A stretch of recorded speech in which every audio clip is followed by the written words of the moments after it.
Hello, Internet, and welcome to the Bat Cave. Just kidding. I'm under my bed. You can probably tell by just the stuff around me. Why am I under my bed? Because I designed too much space and I fit. And I'm very, very happy with that fact. So I decided to start the tour down here. So, basically, as the name implies, this is going to be a tour and kind of the history of my bedroom that I just designed. And I'm super, super proud of, so I want to show it off. So let's get started with the history.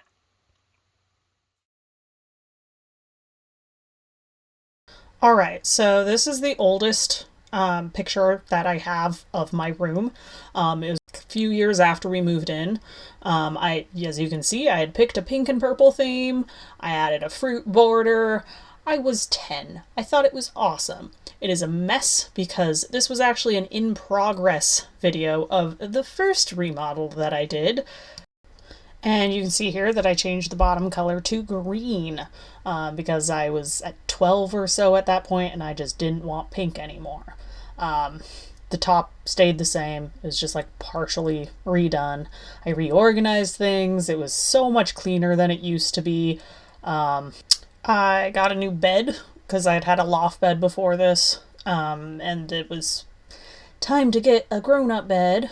I did these little fun pockets that I thought was super cool, put like bookshelves back to back and whatnot.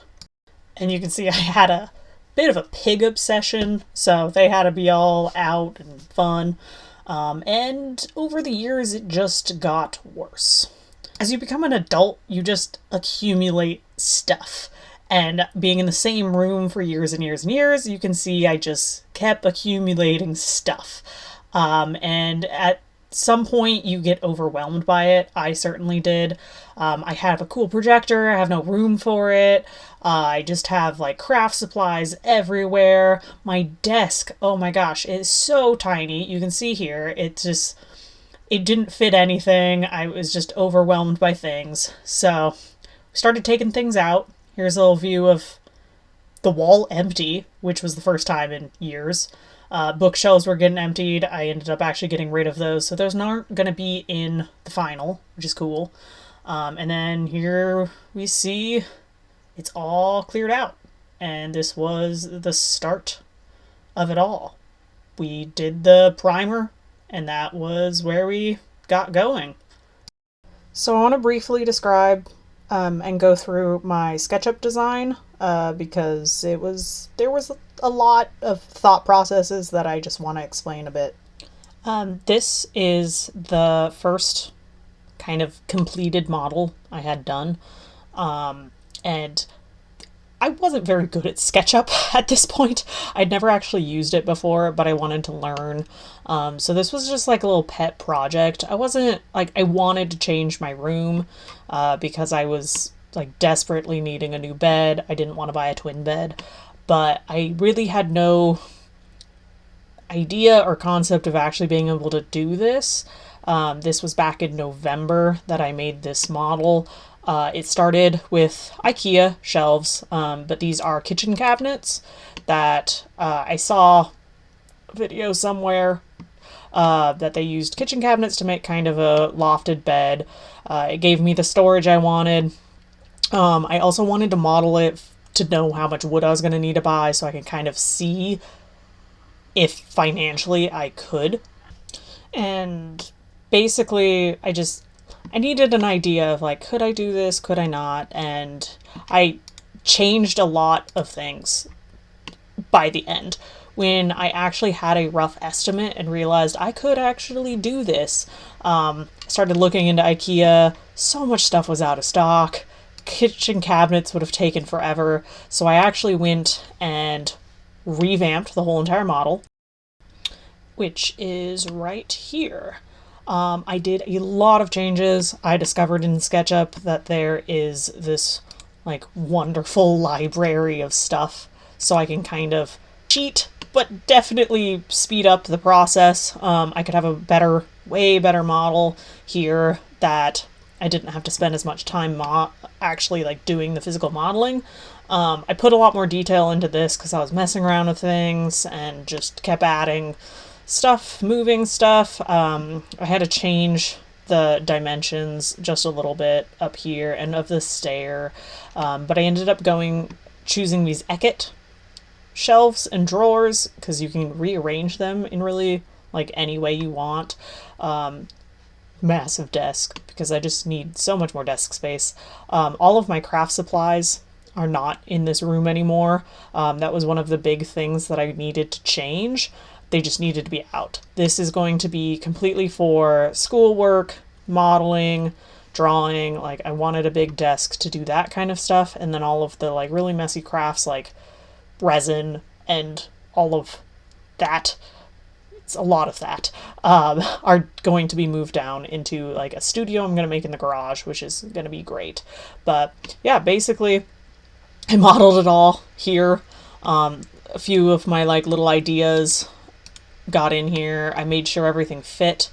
That was a lot of the reason I modeled everything. I am not the greatest just judge of size, so being able to put it into a model and visualizing it all was probably like the number one priority of mine, and it made everything run really, really smoothly. As you will see in this next little section, where I'm going to go through the process and kind of the steps that I took to bring this into reality. So one of the first things I picked out was this light that looks like a flower. I got it off of Amazon. I'll link it below. My lights sucked beforehand, so we needed something else so we could actually see. The next part was the wall color, which I picked this green. I absolutely adore green, so of course room had to be green. And this was the color I picked. It was a little darker than I meant, but I really, really love it. And then I needed to take out the carpet and pick something else, so I went with a laminate wood. I absolutely love this one, and it happened to be one of the cheapest ones, so great on my budget. So the first thing I put together was the bed frame. I designed this assuming it would work, and it does. It works just fine. I got a brand new mattress from Layla, which I really enjoy. It's amazing. I've been sleeping on it for a few months now.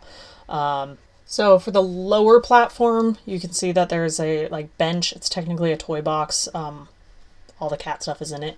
And then I created a plywood platform that you can see the base for right here.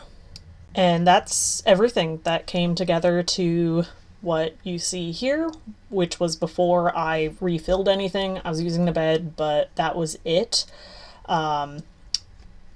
It came out perfectly. I had very, very few hiccups. It was great. Created this huge desk. It's fantastic. It has a space to put my printer. Tea will go on top of it. And then came the task of putting everything that was in this living room back in my room. It took some time, but I did it, and this next part, I'm going to stop talking, and I'm just going to show you the room. Enjoy!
enjoyed watching. I certainly enjoyed making this video. It's the first one I've ever actually done, so big learning curve there. I swear, if you stick around, I'm sure to get better at video editing.